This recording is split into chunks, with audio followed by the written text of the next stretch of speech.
आजच्या पाठाचे नाव आहे तीन भावंडे। एका गावात एक शेतकरी राहत असे। त्याला 3 मुलगे होते। थोरल्याचे नाव चिंटू, मधल्याचे नाव संजू आणि धाकट्याला राजू म्हणत। राजूवर वडिलांचे प्रेम अधिक होते। एक दिवस काय झाले, चिंटू आणि संजू वडिलांकडे गेले। ते म्हणाले, बाबा तुम्ही राजूचे नेहमी गोडवे गाता, आम्हाला मात्र उगाच नावं ठेवता।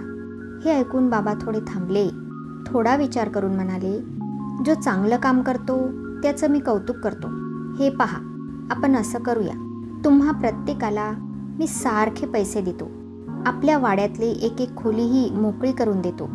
या पैशातून प्रत्येकानं आज संध्याकाळपर्यंत आपापली खोली कशानंही भरून काढायची। आम्ही तुमच्या खोल्या पाहू। जो उत्तम रीतीनं खोली भरून काढील त्याला छान बक्षीस देऊ। चिंटू व संजू म्हणाले, बाबा आम्ही तयार आहोत।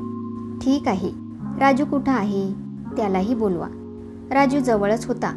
तो आल्यावर बाबांनी चिंटू, संजू व राजू या तिघांना सारखे पैसे दिले व प्रत्येकाला एक एक खोलीही उघडून दिली। चिंटू खादाड होता। पैसे मिळताच तो आधी बाजारात गेला। जवळ होते तेवढे सगळे पैसे खर्च करून मिठाई घेऊन आला। आणलेली सगळी मिठाई त्याने एकट्यानेच फस्त केली। गोड खाऊन सुस्ती आली। दार लोटून तो डाराडूर झोपून गेला। खोली भरण्याचा विचार त्याच्या मनात आलाच नाही। तो ते विसरूनच गेला। संजू आपल्या खोलीत बसूनच राहिला। एवढ्या पैशात ही खोली कशाने भरावी हेच त्याला कळेना झाले। एवढ्यात रस्त्यावरून काही बायका गवताचे भारे डोक्यावर घेऊन चाललेल्या त्याला दिसल्या। त्याला एकदम सुचले।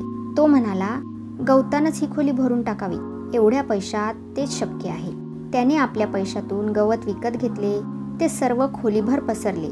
खोली सगळी भरून गेली याचा त्याला आनंद झाला। राजूने मात्र आपली खोली उघडताच हातात केरसुणी घेतली। तो स्वतःशी म्हणाला, केवढा केरकचरा हा, केवढी धूळ। सगळा कचरा त्याने गोळा केला। जाळ्या जळमटे काढली, जमीन स्वच्छ केली, खोलीतल्या वस्तू नीट लावल्या, शेणाने जमीन सारवली। बाजारातून त्याने चटई आणली, गांधीजींचा एक फोटो आणला, उदबत्त्या आणल्या।